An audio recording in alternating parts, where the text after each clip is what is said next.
टिपू सुलतानच्या संदर्भात भारतीय जनता पक्षाच्या नेत्यांतर्फे ज्या पद्धतीचं आता वक्तव्य येत आहेत आणि ज्या पद्धतीचा पुण्यामध्ये आणि इतर ठिकाणी आंदोलन करण्याचा जो प्रयत्न चाललाय ते पाहून हसावं का रडावं अशा तऱ्हेचंच त्या ठिकाणी मत आम्हाला मांडता येईल.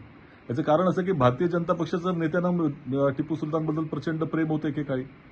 ज्या पद्धतीनं अकोला महानगरपालिकेच्या स्थायी समितीच्या सभागृहाला नाव देण्याचा प्रस्ताव त्याचे सूचकच भाजपाचे तत्कालीन महानगरपालिकेचे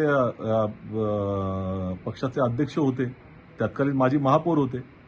2013ला ज्या पद्धतीनं एम पूर्व वॉर्डमध्ये एका रस्त्याला शहीद टिपू सुलतान यांचं नाव देण्याचा जो काही प्रस्ताव होता, त्या प्रस्तावामध्ये सगळ्यांच्या जास्त सह्या या भाजपच्या नेत्यांच्या होत्या. आताच्या ज्या महापौर आहेत मुंबईच्या रितू तावडे त्यांचं नाव त्या ठिकाणी वरती दिसतं.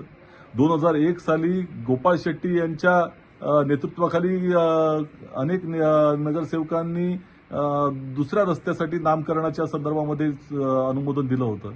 आणि सगळ्यात महत्त्वाचं म्हणजे ह्यांचेच कर्नाटकाचे तत्कालीन मुख्यमंत्री ज्या पद्धतीचे गौरव उद्गार टिपू सुलतानच्या संदर्भामध्ये काढतात ते BS येदुरप्पा असतील किंवा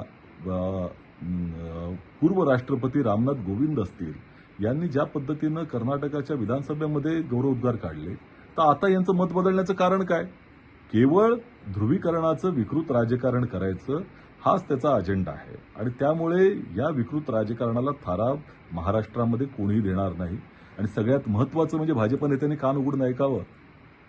टिपू सुलतानच्या हातामधल्या अंगठीमध्ये श्रीरामांचं नाव होतं, हे विसरू नका.